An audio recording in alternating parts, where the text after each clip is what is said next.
안녕하십니까. 2023년 11월 1일 최병무의 팩트 시작하겠습니다. 자, 대장동 사건에서 이재명 당시 성남시장과 업자인 김만배 씨 간의 관계. 지금까지 두 사람은 김만배 씨가 기자로서 이재명 성남시장을 한번 인터뷰한 것 외에는 다른 인연이 없다. 뭐 이렇게 얘기를 해왔었죠.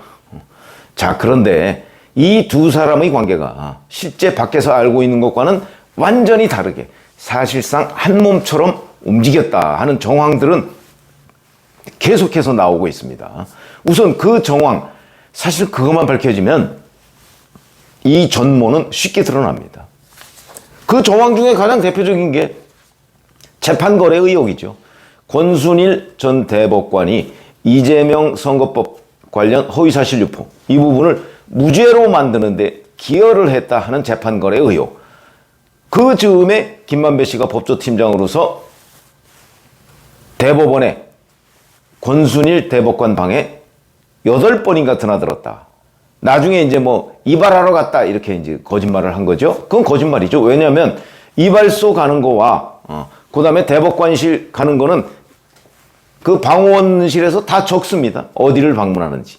그리고 그 전화를 해서 그 사람이 오케이를 해야 들어갈 수 있거든요. 그러니까 얘기 안 되는 겁니다. 그러니까 거짓말이라고 우리가 충분히 얘기할 수 있는데, 그것도 김만배, 권순일 사이에 이루어진 일이고 아마 그 사실을 이재명 성남시장이 알고 있었을 것이다.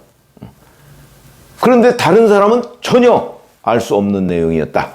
이렇게 보입니다. 이 세 사람이 입을 열지 않으면, 근데 입을 열 리가 없죠. 그래서 지금 이제 그거는 정체 상태인데, 여하튼 그런 재판 거래 의혹은 뭐 여전히 그거는 지금 현재도 뭐 그냥 우리가 충분히 의심할 만한 대목이다 하는 거고요. 그 다음에 그 천화동인 7호의 실소유주의 배상준 기자라고 있습니다. 이 기자가 증언한 내용인데, 김만배 씨가 천화동인 1호의 그 형식상 소유주로 돼 있죠. 그리고 2호, 3호까지가 다 자기 뭐 누나 뭐 이런 사람들 이름으로 돼 있습니다. 그러니까 아마 1, 2, 3호가 사실상 김만배 씨 몫이고, 4호가 남욱 변호사 몫이죠. 7호가 배상준 씨 몫인데, 배상준 씨 증언에 따르면 언제 한번 김만배 씨가 그 법조팀장들하고 이재명 성남시장하고 식사 자리를 만들었었다. 뭐 저는 팩트라고 봅니다. 그리고 식사 자리가 끝날 무렵에 이재명과 김만배가 저 어디 구석에 가서 휴대전화를 꺼내서 다음 약속 날짜를 잡더라 하는 것까지 증언을 했습니다. 그 정도면 인터뷰 한 번 한 사이라는 건 명백한 거짓말이다 하는 게 이제 우리 드러났고, 근데 뭐 그 자체가 범죄는 아니니까. 그 다음에 또 하나, 대장동 사건이 2021년 9월에 불거지자마자 남욱 변호사가 미국으로 도망을 갑니다. 이 도망간 배후에 김만배 씨가 있다는 거는 남욱 변호사가 나중에 다 얘기를 했었죠. 그 다음에 미국에서 돌아올 때 JTBC하고 인터뷰해가면서 천화동인 1호의 절반은 그분 것이라고 하는 논란이 벌어졌을 당시에 그 절반은 그분 것이라는 그분은 이재명이 아니다 하는 인터뷰를 하게 되죠. 그 배경도 김만배 씨의 지시 때문이다 라고 하면, 결국 김만배 씨는 이재명 대표를 결사옹위하기 위해서 언론 분야를 총괄하고 있었던 것 아니냐, 뭐 거의 그런 실질적인 역할을 하고 있었던 것 아니냐는 의심을 지울 수가 없는 것이고, 뿐만 아니고 김만배 신앙님 허위 인터뷰, 뭐 이것도 결국 마찬가지죠.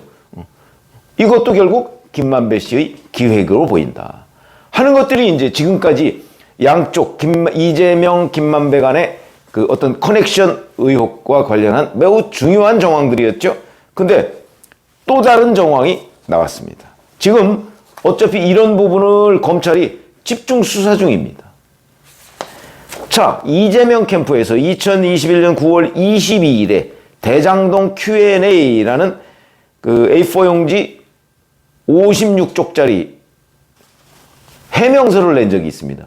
대장동에 관한 의문을 거기에 다 풀어준다는 뜻이죠. 다 거짓말이죠, 물론. 왜냐하면 거기 보면 성남시가 5,503억 원을 민간업자로부터 환수했다라고 하는 여러 가지의 근거들, 이런 것들을 거기에 쭉 설명을 해놓고 이게 오히려 국민의힘 게이트다. 뭐 이런 식으로 주장하고 있는 그런 Q&A 문건입니다. 아주 상세하게 돼 있습니다. 아마 이재명 대표 본인이 직접 작성하지 않고서는 본인이 작성해도 거의 이렇게 하기가 어려울 정도의 문건을 이재명 캠프에서 내놨습니다. 그러니까 상당수의 기자들은 이때 굉장히 많이 준비를 했다. 아마 이렇게 이해를 했을 텐데 이게 검찰이 조사를 해봤더니 결국 김만배 씨 쪽에서 만들어준 문건하고 거의 비슷하다 하는 조사가 나왔다는 겁니다. 조사 결과가 남욱 변호사의 측근인 이모 씨라는 사람하고 정민용 변호사, 이 사람은 성남도시개발공사 전략사업실장을 했었죠. 이 사람 등을 불러서 조사하는 과정에서 2021년 9월 중순쯤에 김만배 씨가 남욱, 정민용 뭐 이런 사람들한테 야, 우리가 의혹에 대응할 문건을 만들어야 한다 이렇게 지시를 했고, 이때 남욱은 미국으로 도피했거든요. 곧바로. 그러니까 남욱을 대신해서 남욱의 측근인 그 이모 씨라는 사람이 대신 작성을 했다는 거죠. 그래서 이모 씨가 정민용 씨 등한테 그 5,500억 원 환수의 근거를 정리를 좀 해라 이렇게 해서 이 씨가 정민용 씨의 문서를 받아서 최종 정리를 해서 그걸 USB에 담아서 김만배 씨의 측근, 왜 헬멧맨이라고 언론에서 표현하는 사람이 있죠? 최우양 씨, 김만배 씨의 수익을 감추는 데 역할을 한 이 최우양 씨한테 전달을 했다는 거죠. 그럼 최우양 씨가 그거 가지고 있었겠습니까? 이 씨, 이 남욱 변호사의 측근인 이 씨가 검찰에서 이렇게 설명을 했다는 겁니다. 이재명 캠프 문건에 보면 1종 우선주, 2종 우선주, 보통주별 배당 구조 등 사업 설계 방식이 상세하게 담겼는데 이거는 민간업자의 도움 없이는 알기 어려운 내용이다. 또 그 Q&A 문건 상당 부분이 자기들이 만든 문건하고 일치한다. 이렇게 증언을 했다는 겁니다. 결국은 이재명과 김만배가 이런 분야에 관해서 끊임없이 당시에 소통을 하고 심지어는 이재명 캠프의 문건을 김만배 씨가 딴 사람들을 시켜서 작성해서 전달하고 그걸 좀 바꿔서 기자들한테 배포한 것 아니냐. 이렇게 충분히 의심해 볼 만한 대목이죠. 그러니까 그뿐만 아니고 뭐 허위 인터뷰 등등 언론 대책을 결국 이재명 대표의 대장동 언론 대책은 김만배 씨가 총괄 지휘한 것 아니냐 하는 의심이 분명하게 있습니다. 그러면 이 문건을 누구를 통해서 전달했을까? 우선 떠오르는 사람이 유동규 본부장 아니면 김문기 처장. 그런데 검찰이 지금 의심하고 있는 부분은 김문기 전 처장을 의심하고 있다고 합니다. 왜냐하면 정민용 씨가 김문기 씨가 극단적 선택을 하기 전에 대장동 Q&A 자료는 내가 캠프하고 같이 만들었다. 이렇게 얘기하는 걸 들었다고 진술을 했거든요. 그러면 결국 김문기 전 처장이 중간에서 이재명과 김만배 중간에서 이 Q&A 문건을 전달하는 역할을 한 것 아니냐. 이런 거거든요.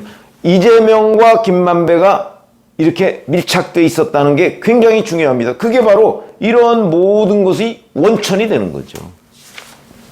자, 그런데 이제 검찰이 수사 중이긴 합니다만은 이 수사가 쉽지 않은 수사입니다.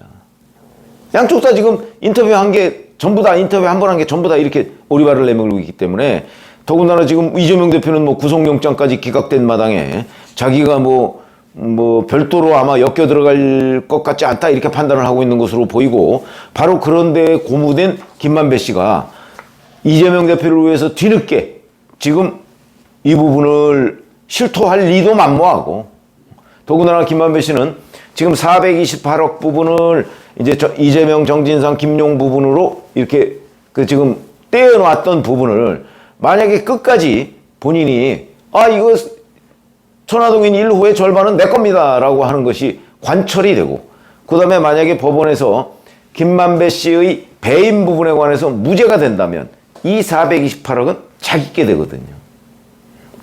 그렇기 때문에 이 본인의 배임 부분에 관한 유무죄가 확정되거나 아니면 하여튼 본인의 죄가 어마어마하게 크게 그 선고를 받아서 도저히 회생불능이다, 아니면 본인이 숨겨놨던 재산이 검찰에 다 털렸다 하기 전에는 입을 열 가능성이 거의 없다고 봐야 됩니다.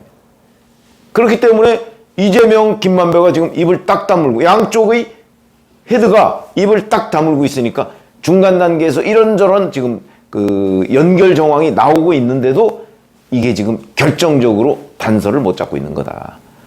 안타까운 부분이긴 하지만 현재 검찰은 이 부분을 중점적으로 들여다보고 이 양쪽이 굉장히 밀접한 관련이 있다는 정황들을 지금 하나씩 하나씩 쌓아가고 있는 단계에서 이게 발견이 된 겁니다.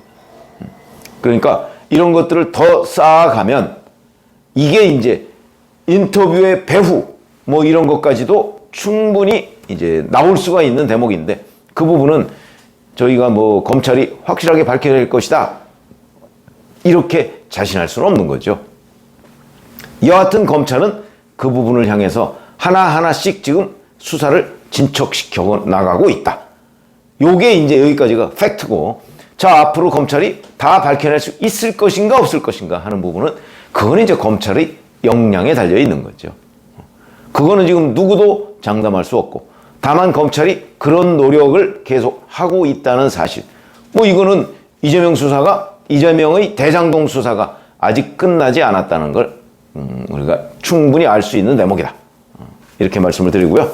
검찰이 조금 더 힘을 내서, 제가 보기에는 정황상 틀림없는데 지금 명확한 물증을 못 잡고 있는 거죠. 힘을 내서 이 부분도 밝혀주기를 기대해 봅니다. 고맙습니다.